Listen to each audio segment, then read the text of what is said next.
2019కి ముందు 5 సంవత్సరాల గతంలో తెలుగుదేశం పార్టీ పాలన, చంద్రబాబు నాయుడు గారి పాలన చూశారు.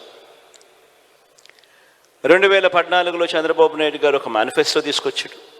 ప్రతి సామాజిక వర్గానికి ఒక పేజ్ కేటాయిస్తూ తాను అధికారంలోకి వస్తే అది చేసేస్తాను, ఇది చేసేస్తాను అని చెప్తూ ప్రధానమైన ముఖ్యమైన వాగ్దానాలు కూడా చేశాడు. రైతన్నలకు రుణమాఫీ 87,612 కోట్ల రూపాయలని తెలిసినా కూడా,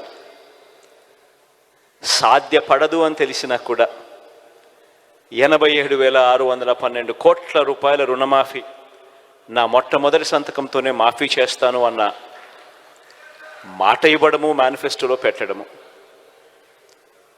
అంతటితో ఆగలేదు.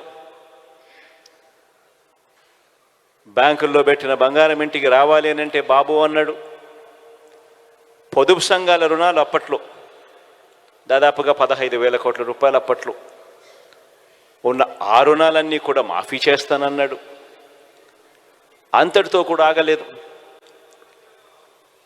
ఇంటింటికి ఒక ఉద్యోగం లేకపోతే ప్రతి ఇంటికి 2,000 రూపాయల నిరుద్యోగ భృతి అన్నాడు. ఇవన్నీ చెప్పడమే కాకుండా, ఎన్నికల మేనిఫెస్టోలో ఇవన్నీ పెట్టడమే కాకుండా,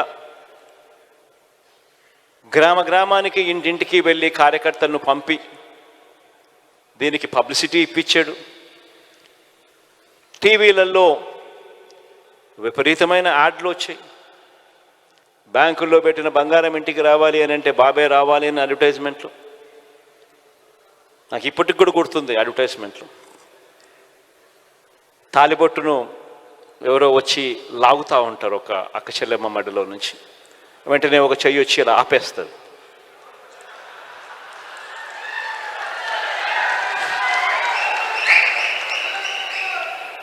ఆపితే వెంటనే మాటలు వెనకాల నుంచి, బాబు వస్తాడు, బ్యాంకుల్లో పెట్టిన బంగారం ఇంటికి వస్తుంది అని. రకరకాలుగా ఇలాంటి వాగ్దానాలు. 2014లో చంద్రబాబు నాయుడు గారు ఇలాంటి మాటలు చెప్పినప్పుడు మన పార్టీలో కూడా చాలామంది శ్రేయోభిలాషులు కూడా నాకు కూడా చెప్పారు, పోయేదేముంది, ఆయన చెప్తా ఉన్నాడు, సాధ్యం కాదని తెలిసిన ఆయన చెప్తా ఉన్నాడు, మనం కూడా చెప్దాము, పోయేదేముంది, ఎన్నికలు అయిపోతాయి, మన సంగతి మనం చూస్తామని చెప్పి చాలామంది నాతో కూడా అన్నారు. మన పార్టీలోనే ఉన్న వాళ్ళే. తప్పు కూడా కాదు, నేను వాళ్ళకు కూడా తప్పు కూడా అని చెప్పి నేను అన్నాను. ఎందుకంటే వాళ్ళు, చంద్రబాబు నాయుడు ఒకవైపున అబద్ధాలు ఆడుతూ ఉన్నాడు, కాదు సాధ్యమని తెలిసినా కూడా మోసం చేస్తూ ఉన్నాడు. మనమేమో నీతిగా నిజాయితీగా యుద్ధం చేయాలని మనం అంటా ఉన్నాం. ఈ మాదిరిగా యుద్ధం చేయడం కుదరదు అని నాకు సలహాలు కూడా ఇచ్చారు. కానీ నేను అన్నా, విలువలు, విశ్వసనీయత అన్న పదానికి అర్థం చెప్పా. చేయగలిగిందే మనం చెప్పాలి, చెయ్యలేము అని తెలిసినప్పుడు నోట్లో నుంచి ఆ మాట రాకూడదు అని చెప్పి